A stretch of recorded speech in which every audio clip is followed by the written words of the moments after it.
Hey guys, today I'm going to fill you in and tell you how you can absolutely smash your EPQ and get an A star like I did. So I know how hard the EPQ can be, that pressure of writing that first word on that first page of your essay. And because of that, I'm going to give you my best tips to get you an A star in your EPQs and explain why the essay isn't as important as you might think. And if you want to find out why, make sure you keep watching and drop a sub while you're waiting as well. And for all you dentistry applicants, don't worry, this is going to be a general video on the EPQ, but I will be mentioning some things about dentistry related EPQs. So stick around. Okay, so my first and easiest tip is probably to make sure that you have a variety of sources. You have to remember that your examiners are checking for some source selection, so make sure you have variety, how you critically analyze the sources, and how you evaluate them. This means that you need to look at a massive range of sources such as books, journals, websites, blogs, etc. There are so many sources you can use to form the basis of your EPQ, and you just need to put a bit of effort to find them. The greater your range, the better your analysis will be, and the better your source selection will be. Also, it will show examiners some evidence that you've actually tried to find good source material and that you're critically analyzing each one. If the examiner sees that half of your sources are just websites or half of them are just books, they're probably going to mark you down and say that you haven't really thought outside of the box when it comes to trying to find information. Also, depending on what type of EPQ you have, you'll be able to use different types of sources, but to be honest, the best thing for you to do is to have a blended approach and try and include as much as possible. One little tip that I have is to look at the citations of your sources, so you are basically finding the sources of your sources. So a lot of websites or articles or books will mention where they got the basis of their information from. You might see it in the bibliography. They usually will have a reference list, and you'll know if they're referencing if there's like those little numbers in brackets in the text. You can follow those and find out where the source material is from and then use that as an extra source. So that's a little top tip that I have, and it actually helps a lot in you developing your idea. And the more sources you have, the better.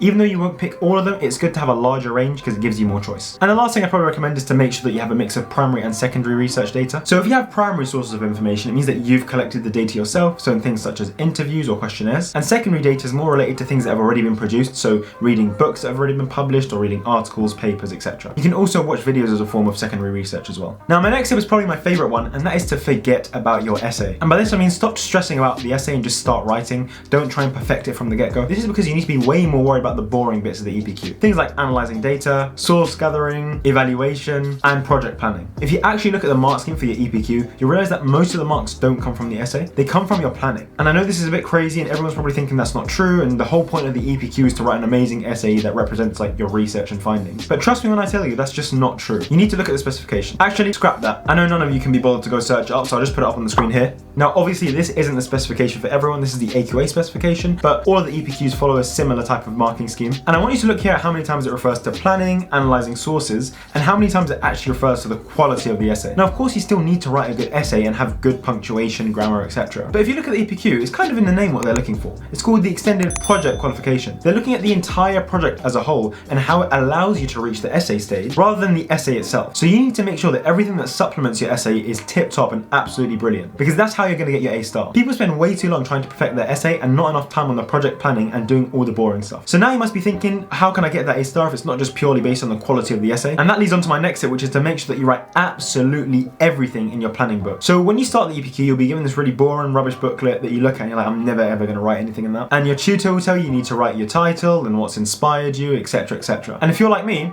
I thought it was an absolute waste of time. But trust me, it is so important. You have to remember that the EPQ is assessing your ability to analyze, problem solve, design, and apply a load of skills to achieve your objectives. And because there's such a broad range of skills that the examiners are looking for, you need to make sure that you have evidence for every type of skill. And you can only do this by writing everything down in your project planning book. So anytime you do anything that will result in a change or development of your EPQ or ideas, make sure you write it down in the project planning book. This will save you so much time, because what will usually happen is you'll get to the last week of the EPQ and realize how important the project planning part is, and you'll have to just cram a load of information in there which isn't very accurate. So just do it as you go along and you'll just save yourself so much time. And kind of building off of this idea of noting everything down, you should also always keep track of your progress. By this I mean be highly aware of how you manage your time and how you complete the different stages of the EPQ. So within your project planning book, there's different stages that you have to get to throughout the EPQ, and what you're kind of meant to do is write down the dates where you finished each of the tasks. This allows you to keep track and show evidence of time management and organizational skills. They can take this idea of planning and being organized one step further and present all this information in a graph format. One thing that I really recommend is to use a Gantt chart. These charts help you visualize your project schedule and have a dual purpose. One, it helps you dictate how you manage your own time, and two, by noting down everything that you've done and presenting it in a chart, it gives evidence to the examiner. For example, let's say in your evaluation, which is part of the EPQ, you say that as a result of the project, you've gained amazing time management skills. An average candidate might just mention a basic to-do list that they did and not really go into much detail as to how they developed the skills. An A-star candidate, however, will have something that's actually tangible and something that the examiners can look at to show evidence of these skills, such as a Gantt chart. And this concept should be applied to all aspects of the EPQ. Write everything down in your project book. And my final tip is to make sure that you just pick a topic that you like. Don't pick a topic because you think it's going to impress the university university that you apply to. Pick a topic because you actually want to find out more about it. Of course, if you're passionate about something that relates directly to the course, then by all means go ahead and do it, because it will make it easier for you to make links in your interview or personal statement. But you need to remember there's no point picking a topic unless you enjoy it, or else you'll get bored very quickly. The EPQ is really long and tedious. Remember, 5,000 words is quite a bit, and that's not even including the planning and source gathering. That in itself is going to take you so many hours. So when it comes to trying to pick a topic, make sure you write down a few things that you're interested in, then try and generate some makeshift titles. For example, I'm a dental student, I like teeth, so I can pick a title like how do fizzy drinks affect the teeth, and then once I've got this basic title or just an idea, I then look online, look at different websites, see if there's some good source material for me to base my topic off of. You shouldn't be stressing too much at the start about the title, because you will definitely change your title throughout the EPQ. The main thing you want to establish is the general topic that you'd like to cover, and then you'll be able to hone it down once you do your research and you progress through the EPQ. And building upon this concept, that actually leads to another mini tip, which is to make sure that you develop your idea. Your title should develop and change throughout your EPQ to reflect you gaining more knowledge and refining the details of your project. So for example, when I did my EPQ, I started off with the title, how has dentistry changed over the last 100 years? Then I realized 100 years is quite a long time, and eventually changed it to how has dentistry changed over the last 10 years? And then as I did more research, I found some really interesting topics and found something called CAD/CAM dentistry. I went from having a really general idea and title to something a bit more specific that I found really interesting. And that's why it's important to know that you're not going to have the perfect title from the get-go. It will only happen over time. But developing your topic and altering your title is very important, and it's actually something that will gain you marks in the EPQ. Again, if you don't believe me, here's the mark scheme right here. So literally just changing your title will get you some marks. So just change your title. And for all those patiently waiting for some dentistry EPQ ideas and tips, don't worry, I haven't forgotten about you at all. So for a dentistry-based EPQ, I'd say definitely follow all the tips I've mentioned before. But on top of all the tips I just mentioned, make sure that if you're going to be doing something based on dentistry, you use very good reputable sources. You can get the latest research and news from websites such as the British Dental Journal, Google Scholar, PubMed, dentistry.co.uk, and a load more. I'll leave some down in the description below for you to check out. And if you're struggling for ideas for dentistry, I'd particularly recommend dentistry.co.uk. That's because they have so many news articles, so much information that you can look at, and it'll give you a load of ideas for you to pick out a topic that you think you would enjoy. Again, do not pick a topic because you think it'll impress the interviewer. Pick a topic if you actually enjoy it. And if you're still a bit stuck, I'll pop up some ideas on the screen here somewhere. You can look at all these ideas and research them more and see if you want to develop them or want to go down another route in dentistry. And if you guys want any more information on A-levels or the dental application, make sure you click here for the A-level stuff, and make sure you click here for anything to do with the dental application. And if you learned something, please make sure you do like and subscribe. And if you want, comment down below your EPQ ideas. I'll let you know if they're any good.